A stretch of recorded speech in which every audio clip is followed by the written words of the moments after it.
جب تک آپ صلی اللہ علیہ وسلم حلیمہ سعدیہ کے گھر رہے، ان کا گھر برکتوں سے مالا مال رہا۔ حلیمہ بیان کرتی ہیں کہ وہ جب آئی تھیں تو قحط سالی کا دور تھا۔ ان کے پاس ایک گدھی تھی جو اس قدر دبلی پتلی اور مریل تھی کہ پورے قافلے میں سب سے سست اور مریل چال چلتی تھی۔ ایک اونٹنی بھی تھی مگر وہ قطرہ دودھ کا نہیں دیتی تھی۔ حلیمہ کا اپنا بچہ بھوک سے بے قرار ہو کر بلکتا رہتا تھا، خود سوتا نہ ماں باپ کو سونے دیتا، مگر جب وہ آپ کو لے کر اپنے گھر آئیں اور آپ کو گود میں لیا تو سینہ دودھ سے بھر گیا، یہاں تک کہ آپ نے پیٹ بھر کر دودھ پیا، اور آپ صلی اللہ علیہ وسلم کے ساتھ حلیمہ کے بیٹے نے بھی خوب دودھ پیا۔ پھر دونوں آرام کی نیند سو گئے۔ اس رات حلیمہ کا بچہ بالکل نہ رویا۔ ادھر شوہر اونٹنی کے پاس گیا تو کیا دیکھتا ہے، تھن سے دودھ ابلا چاہتا ہے، چنانچہ وہ دودھ دوہنے لگا۔ اس نے اس قدر دودھ دوہا کہ گھر کے سب برتن بھر گئے۔ دونوں نے خوب دودھ پیا اور آرام کی نیند سو گئے۔ حلیمہ سعدیہ کا گھرانہ سب سے زیادہ قحط زدہ تھا، لیکن مکے سے واپسی کے بعد ان کی یہ حالت ہوئی کہ جب بکریاں چر کر گھر واپس آئیں تو ان کی کوکھیں نکلی ہوئی تھیں اور تھن دودھ سے لبریز تھے۔ اب گھر والے خوب دودھ پینے لگے، جبکہ قحط کی وجہ سے دوسرے گھرانوں کو دودھ بالکل نہیں ملتا تھا۔ یوں اس گھرانے کو مسلسل خیر و برکت نصیب ہوئی۔ حلیمہ کا دستور تھا کہ وہ ہر 6 ماہ بعد آپ کو مکے لاتی، والدہ اور خاندان کے لوگوں سے ملاتی اور پھر اپنے دیار بنی سعد واپس لے جاتی۔ جب مدت رضاعت پوری ہو گئی تو دودھ چھڑا کر آپ کی والدہ کے پاس لائیں۔ اب تک وہ آپ کی وجہ سے خیر و برکت دیکھ چکی تھی، اس وجہ سے چاہتی تھی کہ آپ کو ابھی ان کے پاس ہی رہنے دیا جائے۔ چنانچہ انہوں نے آپ کی والدہ سے کہا، کیوں نہ آپ بچے کو ابھی میرے پاس ہی رہنے دیں تاکہ یہ اور مضبوط ہو جائے، مجھے مکے کی وبا سے ڈر لگتا ہے۔ والدہ اس پر راضی ہو گئیں اور حلیمہ آپ کو لے کر خوش خوش اپنے گھر آ گئیں۔ اس طرح آپ قریباً 2 برس تک وہیں رہے۔ پھر آپ کے سینہ مبارک کو چاک کرنے کا واقعہ پیش آیا۔ اس واقعے سے خوفزدہ ہو کر حلیمہ اور ان کے شوہر نے آپ کو آپ کی والدہ آمنہ کے حوالے کر دیا۔ انس بن مالک رضی اللہ عنہ بیان کرتے ہیں، آپ بچوں کے ساتھ کھیل رہے تھے کہ جبریل علیہ السلام تشریف لائے، آپ کو لٹا کر سینہ چاک کر دیا، پھر آپ کا دل نکالا اور اس میں سے ایک لوتھڑا نکال کر فرمایا، یہ تم سے شیطان کا حصہ ہے۔ پھر دل کو سونے کے تشت میں زمزم کے پانی سے دھویا اور واپس سینہ مبارک میں رکھ دیا۔ ادھر بچے دوڑ کر حلیمہ سعدیہ کے پاس آئے اور کہنے لگے، محمد کو قتل کر دیا گیا۔ وہ لوگ فوراً آپ کے پاس پہنچے، دیکھا کہ رنگ اترا ہوا ہے۔ سیدنا انس کا بیان ہے کہ میں نبی اکرم صلی اللہ علیہ وسلم کے سینے پر سلائی کا نشان دیکھا کرتا تھا۔ اس واقعے کے بعد آپ کو مکے پہنچا دیا گیا اور آپ نے اپنی ماں کے سایہ محبت میں اپنے خاندان کے اندر کوئی 2 برس گزارے۔ پھر والدہ، دادا اور ام ایمن کے ساتھ مدینہ منورہ کا سفر کیا، جہاں آپ کے والد کی قبر بھی تھی اور دادا کا ننھیال بھی تھا۔ آپ مدینے میں 1 ماہ رہ کر واپس ہوئے تو راستے میں آپ کی والدہ بیمار ہو گئیں اور مقام ابوا پہنچ کر انتقال کر گئیں۔ انا للہ و انا الیہ راجعون، انہیں وہیں دفن کیا گیا۔ اب بوڑھے عبد المطلب آپ کو لیے مکے پہنچے۔ ان کے دل پر آپ کی والدہ کی وفات کی وجہ سے گہرا اثر تھا۔ آپ کے لیے ان کے دل میں ایسی محبت پیدا ہوئی کہ خود ان کے اپنے بیٹوں کے لیے ویسی محبت نہ تھی۔ وہ آپ کی بہت قدر کرتے، اپنی اولاد سے بڑھ کر چاہتے، خوب اکرام کرتے، اپنے لیے تیار کرائے گئے خاص فرش پر انہیں بٹھاتے، اس فرش پر کسی اور کو نہ بیٹھنے دیتے، پیٹھ پر ہاتھ پھیرتے، آپ کی نقل و حرکت دیکھ کر خوش ہوتے۔ انہیں یقین تھا کہ مستقبل میں آپ کی نرالی شان ہونے والی ہے، لیکن ابھی آپ کی عمر 8 برس 2 مہینے کی ہوئی تھی کہ عبد المطلب بھی انتقال کر گئے۔ اب آپ کے چچا ابو طالب نے آپ کی کفالت کا بیڑا اٹھایا۔ یہ آپ کے والد کے سگے بھائی تھے۔ انہوں نے بھی آپ سے خاص رحمت اور شفقت برتی۔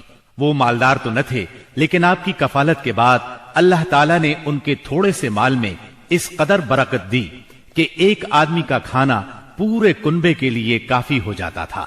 خود آپ بھی صبر و قناعت کا نمونہ تھے، جو ملتا اسی پر قناعت فرماتے۔ جب آپ کی عمر 12 برس اور کہا جاتا ہے کہ مزید 2 ماہ اور 10 دن ہوئی تو آپ کے چچا ابو طالب نے تجارت کے لیے ملک شام جانے کا ارادہ کیا۔ آپ کو ان کی جدائی بہت گراں گزری۔ ابو طالب خود بھی متاثر ہوئے، لہذا آپ کو اپنے ساتھ لے لیا۔ قافلہ ملک شام کی حدود میں پہنچا تو شہر بسرا کے قریب پڑاؤ کیا۔ بحیرہ نامی عیسائیوں کا ایک راہب اپنے گرجے سے نکل کر ان کے پاس آیا اور قافلے کے درمیان سے گزر کر نبی صلی اللہ علیہ وسلم کے پاس پہنچا۔ پھر آپ کا ہاتھ پکڑ کر بولا، یہ دنیا کے سردار ہیں، پروردگار عالم کے رسول ہیں، اللہ انہیں رحمت عالم بنا کر بھیجے گا۔ میں انہیں مہر نبوت سے بھی پہچانتا ہوں۔ یہ کندھے کے نیچے نرم ہڈی کے پاس سیب کی طرح ہے، اور ہم اس کا ذکر اپنی کتابوں میں بھی پاتے ہیں۔ پھر اس نے قافلے کی دعوت کی اور ابو طالب سے کہا، انہیں یہاں سے واپس بھیج دیں، ملک شام نہ لے جائیں، کیونکہ انہیں یہودیوں سے خطرہ ہے۔ اس پر ابو طالب نے غلاموں کے ہمراہ آپ کو مکے بھیج دیا۔ جب آپ کی عمر 15 برس ہوئی تو ذیقات کے مہینے میں اوکاس کے بازار میں ایک لڑائی ہوئی۔ اس لڑائی میں ایک طرف قریش کے قبائل تھے اور دوسری طرف قیس اور اعلان کے قبائل تھے۔ دونوں میں گھمسان کا رن پڑا۔ فریقین کے کتنے ہی آدمی مارے گئے، لیکن پھر انہوں نے صلح کر لی اور طے پایا کہ دونوں طرف کے مقتولین گنے جائیں۔ جدھر زیادہ ہوں ادھر والے زائد مقتولین کا خون بہا لے لیں۔ اس کے بعد جنگ ختم ہو گئی اور باہمی دشمنی کو ختم کر دیا گیا۔ اس جنگ میں نبی کریم صلی اللہ علیہ وسلم بھی شریک تھے، لیکن آپ نے لڑائی میں براہ راست حصہ نہیں لیا، اپنے چچاؤں کو تیر تھماتے تھے۔ اس جنگ کا نام جنگ فجار ہے۔ یہ نام اس لیے مشہور ہوا کہ اس میں حرام مہینے کی حرمت پامال کی گئی۔ فجار نام کے واقعات 4 بار پیش آئے، ہر سال ایک واقعہ پیش آتا رہا۔ جنگ فجار والا واقعہ آخری تھا۔ اس سے پہلے کے 3 واقعات میں ہلکے پھلکے جھگڑے ہوئے، شدید لڑائی صرف اسی چوتھے واقعے میں ہوئی۔ اس جنگ کے بعد ذیقعد ہی کے مہینے میں 5 قبائل کے درمیان ایک عہد نامہ طے پایا۔ اس عہد نامے کو حلف الفضول کہا جاتا ہے۔ ان قبائل کے نام یہ ہیں: بنو ہاشم، بنو مطلب، بنو اسد، بنی عبد العزا، بنو زہرہ اور بنو تیم۔ اس کی وجہ یہ ہوئی کہ یمن کا ایک آدمی اپنا سامان تجارت لے کر مکے آیا۔ آس بن وائل نے اس سے وہ مال خرید لیا، لیکن قیمت ادا نہ کی۔ اس نے بنو عبد الدار، بنو مخزوم، بنو سہم اور بنو عدی سے فریاد کی، لیکن انہوں نے کوئی توجہ نہ دی۔ چنانچہ اس نے ابو قبیس کے پہاڑ پر چڑھ کر چند اشعار پڑھے، جن میں اپنی مظلومیت کا نقشہ کھینچا اور آواز لگائی کہ کوئی تو اس کا حق دلانے کے لیے اس کی مدد کرے۔ اس پر زبیر بن عبد المطلب نے دوڑ دھوپ کی، لہٰذا اس قبیلے کے افراد بنو تیم کے سردار عبداللہ بن جدعان کے گھر میں جمع ہوئے اور آپس میں عہد و پیمان کیا کہ مکے میں جو بھی مظلوم نظر آئے، خواہ مکے کا رہنے والا ہو یا کسی اور جگہ کا، یہ سب اس کی حمایت میں اٹھ کھڑے ہوں گے۔ انہوں نے آس بن وائل سے بھی اس کا حق لے کر اس کے حوالے کیا۔ اس عہد و پیمان میں آپ بھی اپنے چچاؤں کے ساتھ تھے۔ نبوت سے سرفراز ہونے کے بعد آپ فرمایا کرتے تھے، میں عبداللہ بن جدعان کے مکان پر ایک ایسے معاہدے میں شریک ہوا کہ مجھے اس کے بدلے سرخ اونٹ بھی پسند نہیں، اور اگر میں اس کے لیے اسلام کے دور میں بلایا جاتا تو ضرور جاتا۔ نبی اکرم صلی اللہ علیہ وسلم یتیم پیدا ہوئے اور اپنے دادا پھر چچا کی کفالت میں رہے۔ والد سے وراثت میں جو کچھ ملا تھا اس سے کچھ نہیں ہو سکتا تھا۔ چنانچہ جو ہی آپ ہلکے پھلکے کام کرنے کے لائق ہوئے، اپنے رضائی بھائیوں کے ساتھ دیار بنی سعد میں بکریاں چرانے لگے۔ پھر جب مکہ معظمہ آئے تو وہاں بھی چند قیرات کے عوض اہل مکہ کی بکریاں چرائیں۔ قیرات 1 دینار کا 20واں یا 24واں حصہ ہوتا ہے، جس کی قیمت اس زمانے میں بمشکل 80-90 روپے سمجھ لیں۔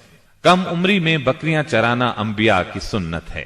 ایک بار عہد نبوت میں آپ نے فرمایا، کوئی بھی نبی نہیں گزرا مگر اس نے بکریاں ضرور چرائیں۔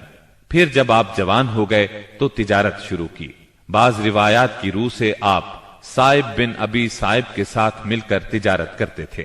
آپ تجارت میں بہترین ساتھی تھے، لین دین کے معاملے میں لڑتے جھگڑتے تھے، نہ بحث کرتے تھے۔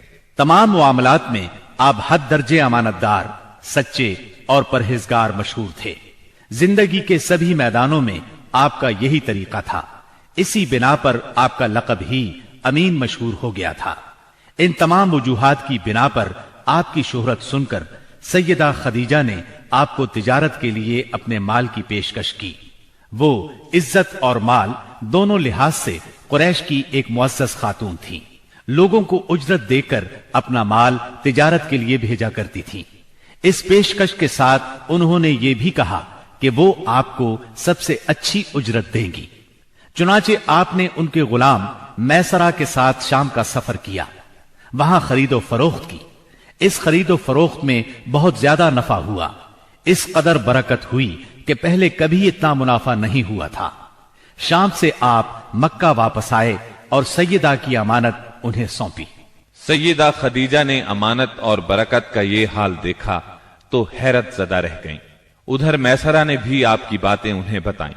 تب سیدہ نے محسوس کر لیا کہ انہیں ان کی مراد مل گئی ہے، چنانچہ انہوں نے آپ سے اپنی سہیلی کے ذریعے سے شادی کی خواہش ظاہر کی۔ انہوں نے سیدہ خدیجہ کے چچا عمرو بن اسد کو پیغام بھیجا۔ اس طرح بات طے ہوئی۔ نکاح کا خطبہ ابو طالب نے پڑھا، اس میں اللہ کی حمد و ثنا کی، پھر آپ کے فضل و شرف کا ذکر کیا۔ اس کے بعد ایجاب و قبول کے الفاظ کہے اور مہر بیان کیا۔ یہ ملک شام کے سفر سے واپسی کے 2 مہینے اور چند دن بعد کی بات ہے۔ اس وقت آپ کی عمر 25 سال تھی اور سیدہ خدیجہ کی عمر 40 سال تھی۔ سیدہ خدیجہ کی شادی پہلے عتیق بن عائز مخزومی سے ہوئی تھی، وہ انتقال کر گیا تو ابو حالہ تیمی سے ہوئی، اس سے ایک بچہ بھی ہوا، مگر پھر ابو حالہ بھی فوت ہو گیا۔ اس کے بعد بڑے بڑے سرداران قریش نے شادی کا پیغام دیا، مگر سیدہ خدیجہ راضی نہ ہوئیں، یہاں تک کہ اللہ تعالی نے انہیں آپ کی طرف مائل کر دیا، اور اس طرح سیدہ کو آپ صلی اللہ علیہ وسلم کی زوجیت کا شرف حاصل ہوا۔